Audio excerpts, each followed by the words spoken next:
Buen día, estamos en Habla Educación en nuestro espacio Encuentro de Diálogo. Estamos hoy día con dos invitadas. Se trata de la Coordinadora Nacional de la Campaña Peruana por la Educación, vicepresidenta del Foro Educativo, además especialista en educación intercultural, la señora Madeleine Zúñiga Castillo. Estamos también con María Teresa Moreno, ella es consultora en desarrollo infantil de UNICEF y están aquí con nosotros hoy día para dialogar sobre el tema de atención integral en la primera infancia. Bienvenidos. Yo quisiera preguntarles primero, ¿cuál es el panorama actual en nuestro país sobre la atención a la primera infancia, la atención integral? Bueno, en principio creo que es un panorama bastante positivo, ¿no? El gobierno actual está dando muchos caminos, digamos así, a nivel de diferentes sectores para consolidar un trabajo que ya se venía haciendo años anteriores, como son, por ejemplo, los programas estratégicos dedicados a la primera infancia desde la gestación incluido, el programa materno neonatal, por ejemplo, o el programa de lucha contra la desnutrición, que es el programa articulado nutricional, y también el programa de identidad, de otorgarles al niño una identidad. Entonces, por ahí esos programas continúan, entonces eso es muy bueno, ¿no? Pero por otro lado también el reto de una atención integral a través de un programa nacional, o fortaleciendo un programa nacional que ahora se llama Cuna Más, que va a dar atención a niños y niñas de zonas más excluidas, ¿no? Entonces eso también es importante porque también es una forma de responder a las poblaciones donde a veces no se llega a través de los otros sectores del Estado, ¿no? Entonces, por un lado, eso es importante, la voluntad política, pero también este año en el tema, por ejemplo, de los gobiernos locales, existe una nueva meta que se ha planteado en el plan de incentivos municipales para que los gobiernos locales puedan tener un centro comunitario de atención a los niños. Y eso también es importante porque es una vigilancia al crecimiento y desarrollo de los niños y que es lo que más nos interesa saber cómo están creciendo los niños y las niñas en los diferentes lugares de nuestro país. Y eso es una oportunidad que se da a través del plan de incentivos municipales en coordinación con el sector salud. Después hay una serie de acciones que se están promoviendo, por ejemplo, desde el Ministerio de Educación, liderado por el Ministerio de Educación, el grupo de educación inicial, ciclo 1, está promoviendo encuentros y mesas de trabajo con otros sectores como es salud y el mismo MIRIS para poder ir diseñando lineamientos de trabajo sobre el desarrollo infantil. Porque sabemos que no es fácil este tema, entonces es importante tener lineamientos básicos sobre qué es lo que requieren los niños y las niñas en estos primeros años de vida.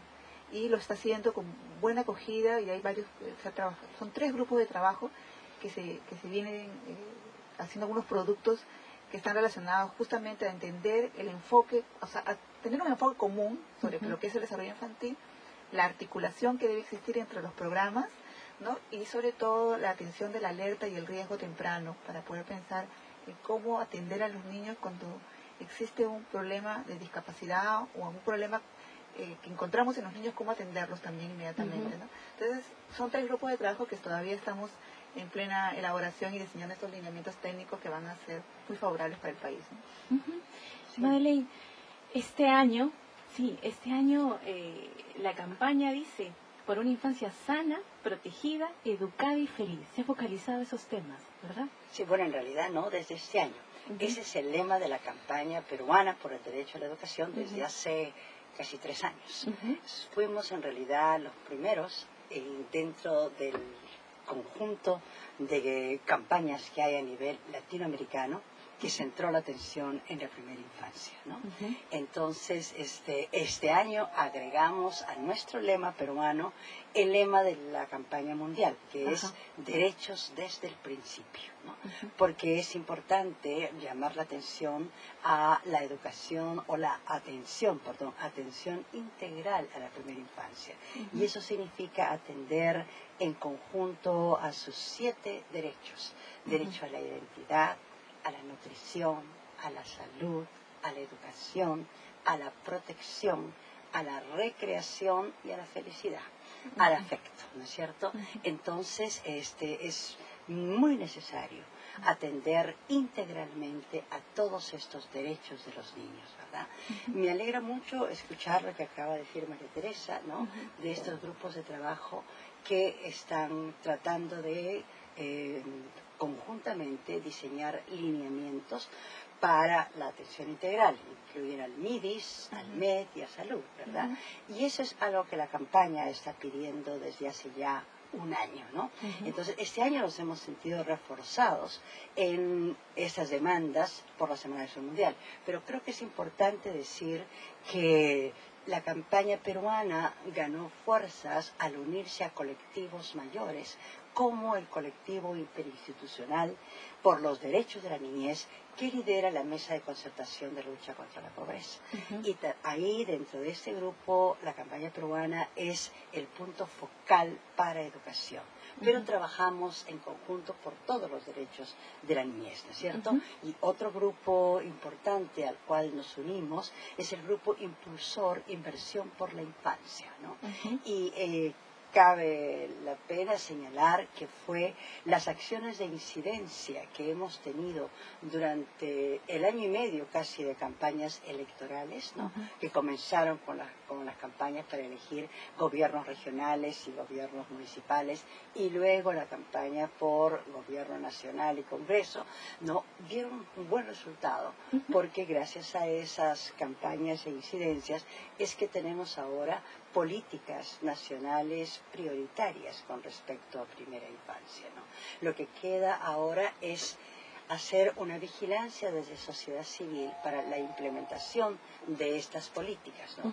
Y una de las solicitudes fuertes es esta articulación intersectorial para la atención a la primera infancia. Porque en este momento, si no se hace esa articulación, se tiene a los pobres niñitos en la primera infancia casi como Tupac Amaru. Es decir, el MIDIS los atiende de 0 a 3 años. El Ministerio de Educación los atiende de 3 a 5 años, ¿no? Ahora MIMP, el Ministerio de la Mujer y Poblaciones Vulnerables, ¿no? Tiene a su cargo el Plan Nacional de Acción por la Infancia, por la Niñez, ¿no? Los niños y la adolescencia inclusive, con una concepción con la cual yo soy un poquito en desacuerdo, que considerar niño hasta los 17 años. Pero sea como fuere, es otro ministerio más que está involucrado en esa atención, además de salud, por supuesto, ¿no es cierto? Entonces es muy importante llegar a una atención lo más intersectorial posible, ¿no? Entonces, ya es a eso, ojalá se vaya avanzando.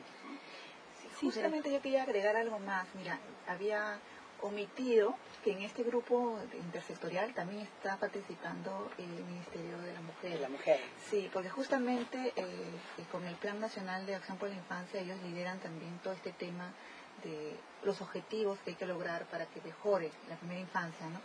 Entonces ellos también están participando en este trabajo. De todas maneras, necesitamos continuar, que haya un poquito más de presencia del Ministerio de la Mujer, pero también están participando dentro de los mismos ministerios, porque hay que pensar que cada ministerio también tiene diferentes funciones vinculadas a la primera infancia, ¿no? Por ejemplo, dentro del Ministerio de Educación no solamente es educación inicial, también está educación superior, que tiene que formar a los maestros en educación inicial, también está educación especial, que también tiene que ver los niños pequeños, y también educación intercultural y bilingüe, que tiene que ver cómo va a ser la educación en niños pequeñitos, ¿no? Que tienen que estar muy ligados a la lengua materna, que es lo que con la lengua es la madre, ¿no? Entonces, son varios, dentro de cada sector también intervienen diferentes direcciones que están vinculadas a la primera infancia. Igualmente, en el caso del sector salud, no solamente es con la Dirección de Salud de las Personas, sino también con la Dirección de Promoción de la Salud, que también tiene mucho que ver con el tema de trabajo con la familia, sobre todo, ¿no? En el caso del MIDIS, hemos iniciado el trabajo con el Programa Nacional Cuna Más, ¿no? Esperemos que más adelante se puedan ir integrando otros programas del MIDIS, ¿no? Pero eso es importante, ¿no? No es fácil, es complejo, pero sí se necesita un lenguaje común entre todos para poder pensar en una articulación como debe ser. Y también, no solamente a nivel nacional, sino también ir aterrizando a nivel regional y local, ¿no? Sí, bueno, vamos a ir conversando más acerca de estos programas sociales, pero ahora me gustaría que le expliquen un poco a nuestros oyentes sobre qué es primera infancia, hasta dónde se considera la primera infancia y por qué es importante atender integralmente a la primera infancia. Hay ciertas discrepancias con respecto hasta cuándo, ¿no? Hay algunos, inclusive como dispositivos internacionales, UNESCO, por ejemplo, hasta los 8 años, primera infancia, ¿no? Nosotros consideramos 0 a 5 años, porque, digamos, nos parece que es el grupo etario con mayores necesidades, pero no es tan relevante así si alguien trabaja hasta los 8 años, primera infancia. Nos concentramos más en esta etapa porque es, quien sabe, la más importante para un desarrollo posterior del niño. Todas sus capacidades, ¿no?, deben tener la oportunidad de desarrollarse desde que nacen, ¿no? Desde que nacen debe tener el niño las condiciones para que pueda desarrollar una multiplicidad de habilidades y capacidades que son de orden psicomotor, cognitivo, biológico, ¿verdad? Entonces, ha habido hasta el momento un gran descuido, un grandísimo descuido en lo que significa que un niño goce de esas oportunidades en los primeros años de vida, ¿no? Es claro, después han demostrado los estudios, que los niños que reciben esta atención tienen mucho más ventaja que aquellos que han sido, por decirlo de una forma muy popular, abandonaditos a su suerte, ¿no? Entonces, felizmente ya hay mucha evidencia a nivel mundial en diferentes tipos de culturas, ¿no?, que demuestran que se requiere una atención particular para que este niño desarrolle sus habilidades de lengua, de movimiento, de ir avanzando de lo concreto hacia lo abstracto, etcétera, ¿no? Entonces, felizmente, hay esa evidencia. Lo que hay que hacer es mucho trabajo de sensibilización con los padres de familia de culturas que han tenido bastante desconocimiento de esta importancia, y también a las autoridades locales, las municipales, ¿no?, para empezar, y también a los líderes locales, ¿no?, para que haya una demanda mucho más fuerte con respecto a los derechos de la niñez y cómo atenderlos en una diversidad de programas articulados, ¿no? Sí, además la base del desarrollo humano está en estos primeros años de vida, ¿no?, que es muy importante, no solamente por las competencias para que este ser humano pueda abrirse paso en la vida, sino también por el desarrollo de habilidades sociales y emocionales, ¿no? Porque justamente es en los primeros años de vida en el que el niño va a lograr su autonomía, va a lograr su seguridad afectiva, para que él pueda explorar y enfrentarse al mundo que lo rodea. Entonces, cuando un niño está dentro del vientre materno, está muy seguro. Ahí está muy seguro porque la mamá lo tiene allí y de alguna manera recibe todo lo que el ambiente le da, pero a través de la madre. Pero cuando ya se abre al mundo, cuando ya sale del vientre materno, el niño tiene que enfrentar muchísimas cosas. Y entonces, la misma voz de la madre, lo que pueda estar sucediendo en el hogar, en la familia, puede afectar positiva o negativamente el desarrollo de su cerebro mismo del niño, ¿no? Entonces, ¿en qué sentido? Que ese niño puede ser un niño muy seguro emocionalmente porque tiene una madre que lo carga, que lo alimenta, que le da de lactar, o puede ser un niño que tenga dificultades para enfrentarse, un niño que llora demasiado, que se irrita, o tiene dificultades para enfrentar lo que le viene, ¿no? Entonces, los padres no hemos podido nunca asistir a una charla para decir cómo debes tener o criar a tus hijos, y eso nos limita mucho, ¿no? Hemos aprendido en la práctica a través de otras familias o de otras personas que nos han ayudado a criar a nuestros hijos, pero es un tema bien complicado porque cada año las demandas de nuestros niños son mayores y por tanto queremos hacer muchas cosas, y a veces hasta cometemos el error de sobreestimular a nuestros niños en los primeros años de vida con la idea de que es el único momento, y a veces lo que más necesitan es estar en un ambiente seguro, estar con los padres, pero que le ofrezcan también le cubran sus necesidades básicas, que es lo más importante, pero que le ofrezcan protección y cuidado, ¿no? Entonces, son varios temas, por eso la primera infancia es bien complejo, y hay que ayudar a los padres para ello. Pero si es una madre trabajadora, ¿cómo va a hacerse cargo de ese niño, ¿no? Si es una madre que tiene que trabajar en lugares difíciles, no lo va a llevar, por más que quisiera al bebé a todas partes. Entonces, tenemos que pensar también qué hacemos como Estado, qué políticas existen como Estado para apoyar a la familia, para que pueda criar mejor a sus hijos, y que la familia también pueda decidir bien cómo criar mejor a sus hijos, porque también es ella la que decide los hijos que quiere tener, entonces tiene que saber cómo criarlos mejor, ¿no? Entonces, eso también es importante cuando hablamos de atención integral, ¿no?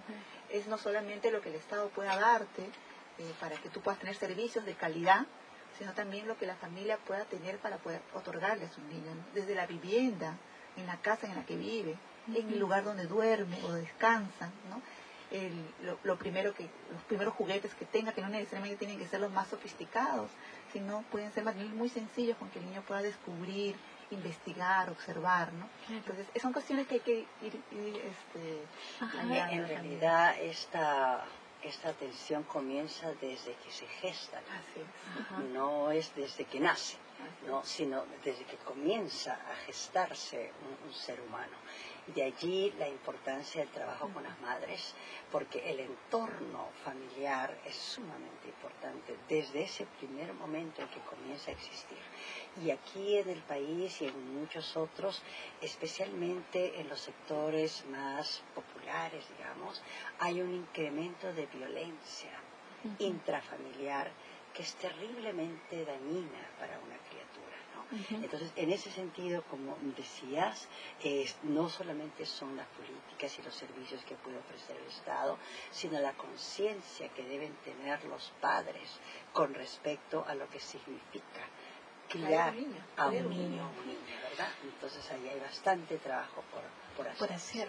Yo me imagino que las ventajas también de ofrecer una atención integral se vienen ya evidenciando desde la primaria, ¿no? Desde que un niño ya ingresa, un niño bien atendido, digamos, ¿no?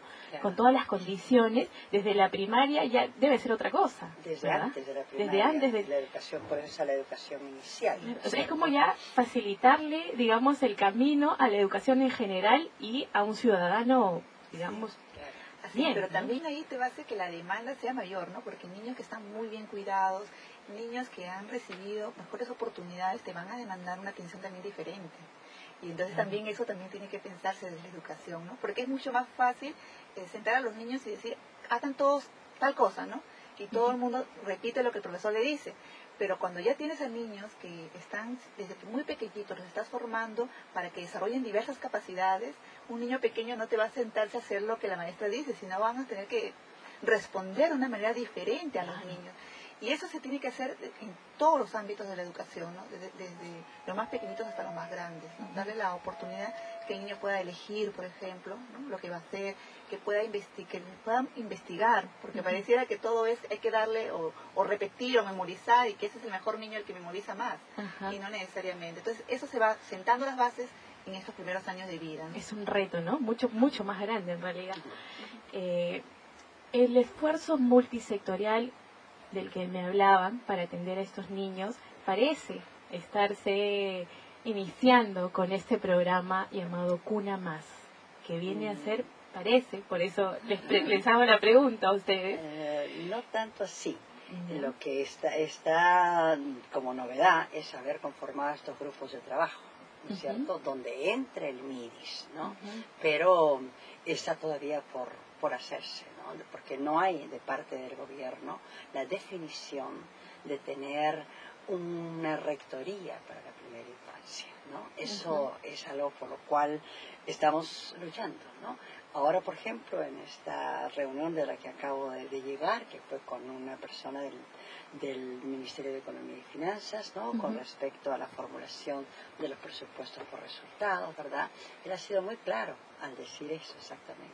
Y ve muy difícil la multisectorialidad, ¿no? Y la intersectorialidad, y insistió que ese problema no está resuelto. Entonces por eso es muy bueno que se conformen estos grupos.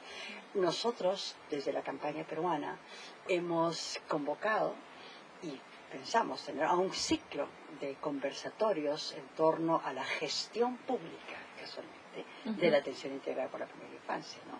Ya hemos tenido invitada a la persona que estuvo a cargo de los programas Guaguaguasi, que fue la señora Carmen Vázquez de Velasco, pero después ha venido también la directora de Educación Inicial. El próximo miércoles, que es la semana de Acción Mundial vamos a tener a la directora de CUNAMás, ¿verdad? Y luego tendremos a Salud y por último Economía y Finanzas. Entonces, yo creo que es muy positivo que desde diferentes instancias o espacios se provoque el diálogo, ¿no? Con estos sectores públicos y que escuchen a la sociedad civil también.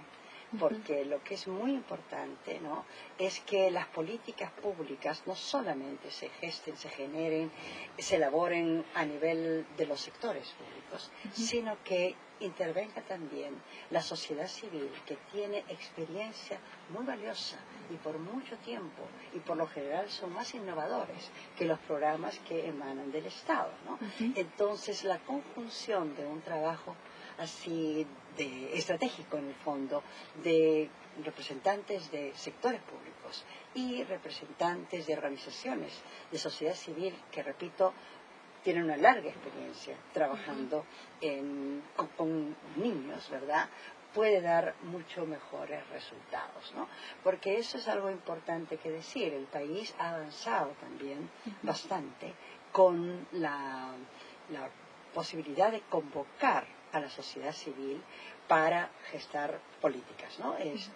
La Ley General de Educación, por ejemplo, fue una ley que nació después de una consulta larga que se llamó Puertas Abiertas, ¿no? Y entonces como que nos hemos acostumbrado y ya no nos gusta que la sociedad civil no sea escuchada cuando hay ese tipo de posibilidades y oportunidades de crear nuevas políticas, ¿no? Entonces, en eso estamos, ¿no? En eso estamos, en por lo menos, digamos, como que sea una punta de lanza, un trabajo intersectorial a favor de la primera infancia, pero en realidad todos los programas educativos deberían tener ese enfoque intersectorial, ¿no? Porque, inclusive otro tema importantísimo es que, si bien es cierto, son programas nacionales, es muy importante la participación de los gobiernos regionales y locales en este tema sobre todo si es un programa que quiere cubrir a los niños que más lo requieren,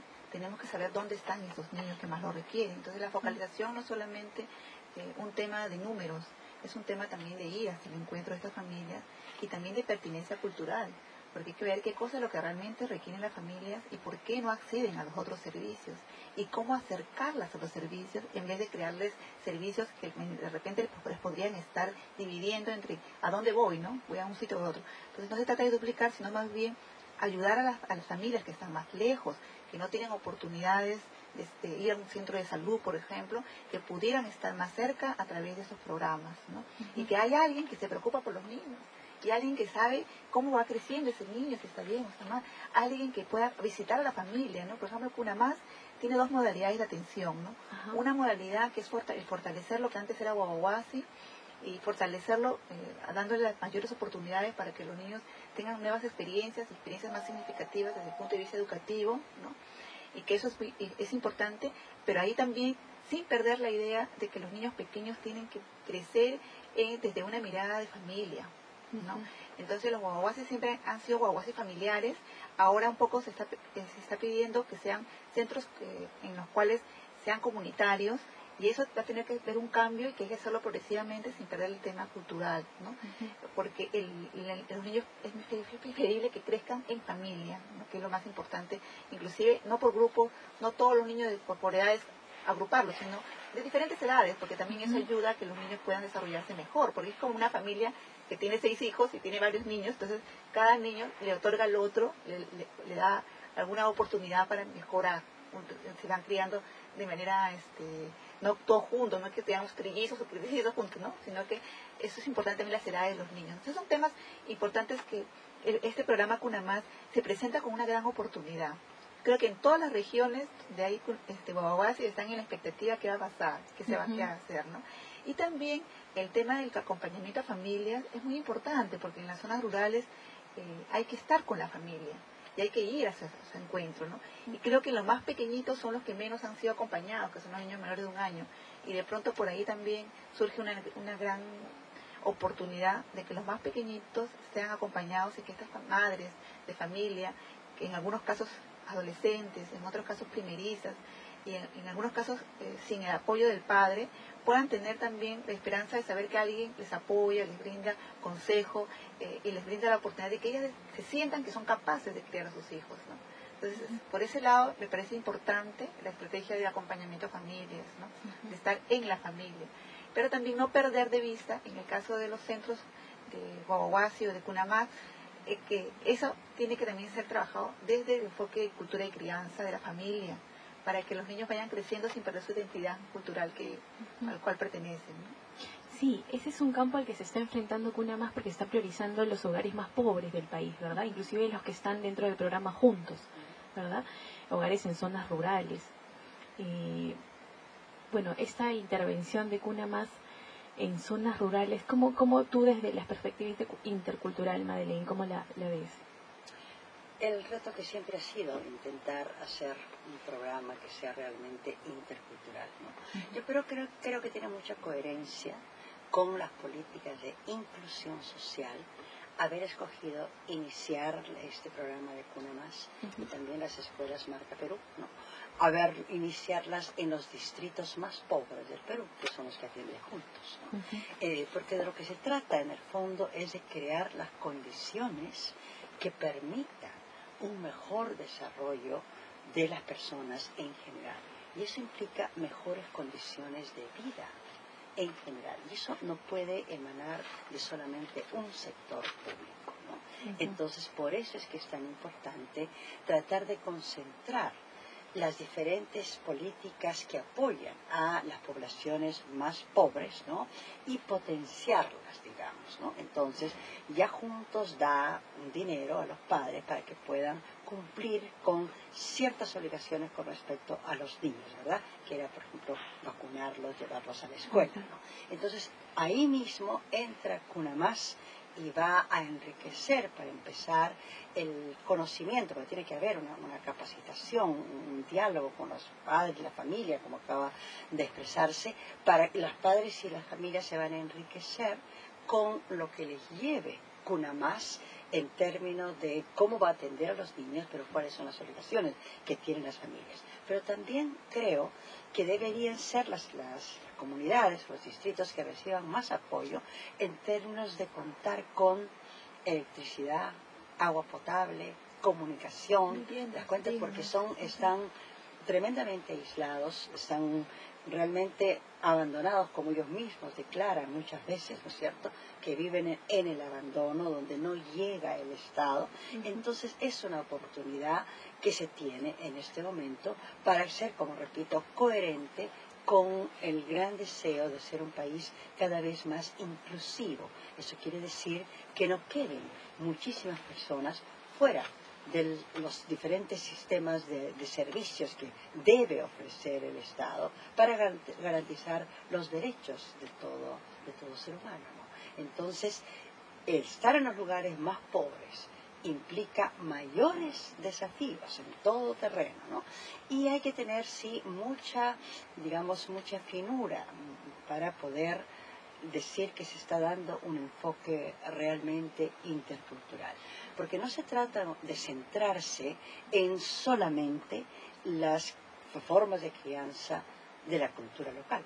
Se trata también de abrirlos a aprender sobre otras formas de crianza.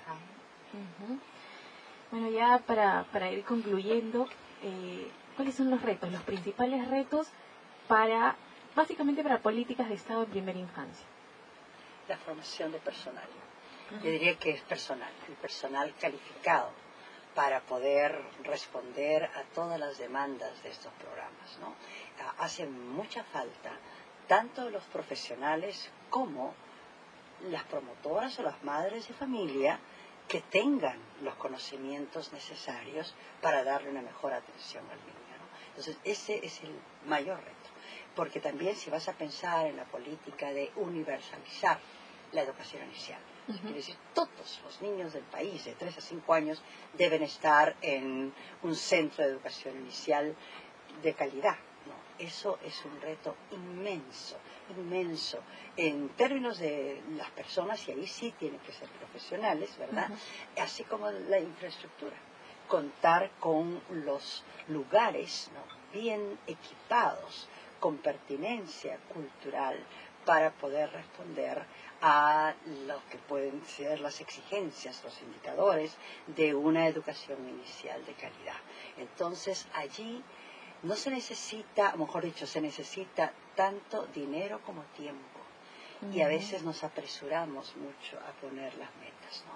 Porque la formación de un profesional no se da en 6 meses ni un año, ¿no? Se necesitan algunos años para tener esa formación que requiere, ¿no?, para una buena atención. Entonces podemos ir, digamos, un poquito apagando incendios, ¿no?, dando cursos de capacitación que nunca van a ser iguales a un programa de formación sólido para poder desempeñarse después con eficiencia y con logros deseados, ¿no es cierto?, una vez que está trabajando con los niños. Entonces, yo pienso que ese es el mayor de los retos, contar con suficiente personal debidamente preparado, formado, y también están después los materiales de infraestructura, pero para mí lo central es la persona, ¿no? Es la persona que va a estar con la responsabilidad inmensa de desarrollar todas estas capacidades en los niños, ¿no? Inclusive implementar un sistema de monitoreo o de acompañamiento de estas personas, ¿no? Por ejemplo, las que ya están, digamos, muchas veces han estado años y años trabajando para la primera infancia, pero no han recibido capacitaciones o actualizaciones, ¿no? Y requieren un sistema de acompañamiento.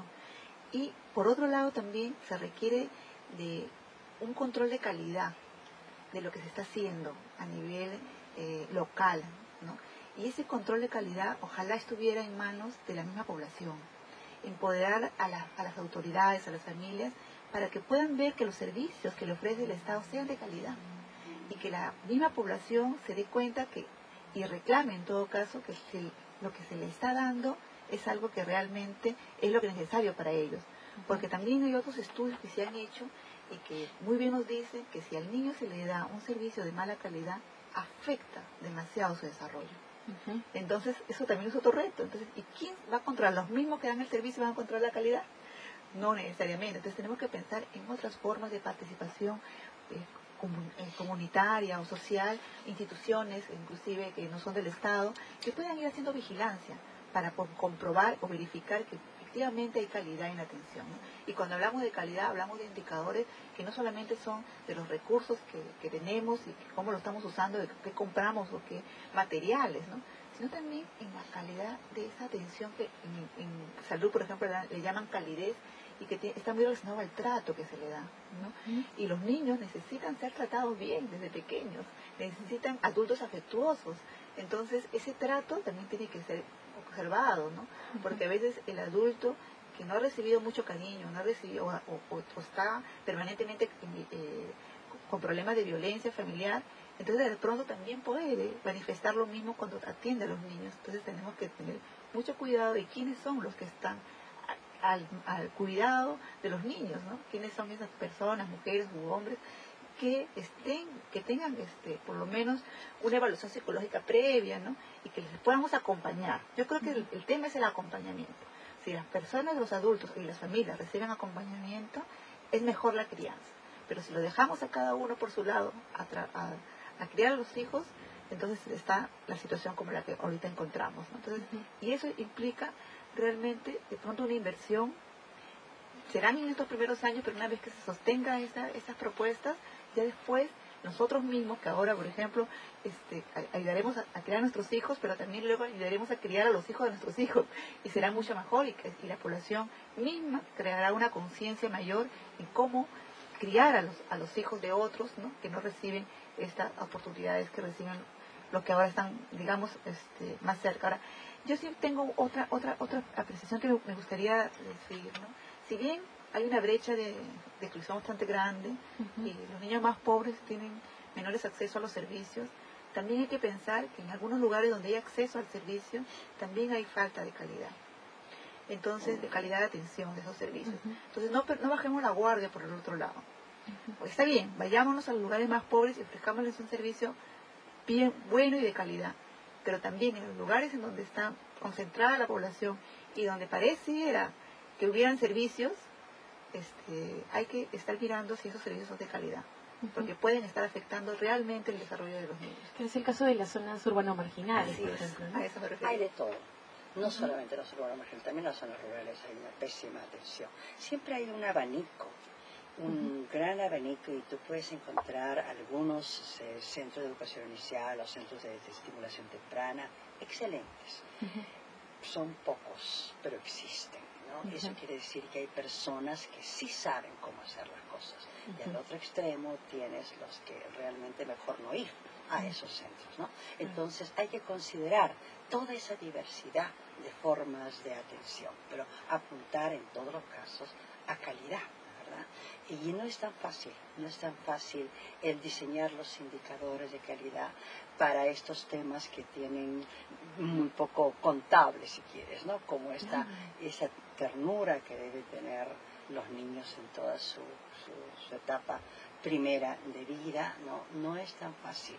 Y eso hay que mirar otras realidades que quién sabe en otros lugares sí hayan diseñado algún tipo de indicadores que sean capaces de apreciar, sino medir, cuantificar, ¿no es cierto?, esas otras, digamos, formas de atender a las otras necesidades que son derechos de los niños, ¿no? Pero qué complejo, ¿no? Porque ¿quién se encarga de eso? Digo, salud, educación. Claro, ¿no es cierto? Exactamente. Pero, digamos, yo creo que si se logra que la familia tome mayor conciencia de cómo importa el que el niño tenga un ambiente armónico, ¿no?, en toda esa primera etapa, va a implicar muchas formas de mejor cambios de comportamiento, ¿no? Que son para bien, porque se sabe, hay culturas, hay una diversidad de culturas, hay culturas que pueden ser muy violentas, de verdad, ¿no? En el lenguaje o en lo físico, etcétera, donde los niños como que no son considerados personas hasta que no tienen unos 6, 7 años, ¿no? Están acostumbrados a la mortalidad infantil, por ejemplo, ¿no? Y eso está ligado a muchas cosas. Nuevamente no llegan los servicios de salud, ¿no? Pero están casi así. Es como que normal que a un niño de repente le da una tos fortísima y que eso se convierta en una neumonía que lo lleve a la muerte. Es algo que lo pueden considerar hasta normal, ¿no es cierto? Todos esos patrones tienen que revertir, porque en realidad hay poca conciencia de los derechos humanos, y mucho más en estas poblaciones de pobres, ¿no?, y en extrema pobreza, en lugares aislados. Nunca en su vida han escuchado hablar de derechos humanos, ¿no?, que tienen derecho a una buena salud. Es importantísimo eso. Entonces no demandan y se acostumbran. Entonces, va a ser un proceso, digamos, que va a tomar su tiempo revertir todas estas posibilidades que pueden ser, digamos, posibilidades o formas de vida, formas o expresiones culturales, que pueden más bien ser un obstáculo y no una oportunidad del desarrollo de las capacidades, del desarrollo de las oportunidades que todo ser humano se merece por derecho. Sí, bien, Madeleine, justamente a partir de eso te hago la pregunta por la campaña. Sabemos que el 22 al 29 ustedes están en la Semana de Acción Mundial por la Educación. Cuéntanos brevemente sobre las actividades que tienen planeadas y el objetivo, ¿no? Creo que partimos por recordar que la campaña mundial por la educación está, digamos, abocada a que los 6 grandes objetivos de la educación para todos se cumplan o se acerquen al logro de las metas al 2015. El primer objetivo de la educación para todos era la atención integral a la primera infancia, o es, ¿verdad? Y ha sido uno de los objetivos más desatendidos, ¿no?, en todo el mundo.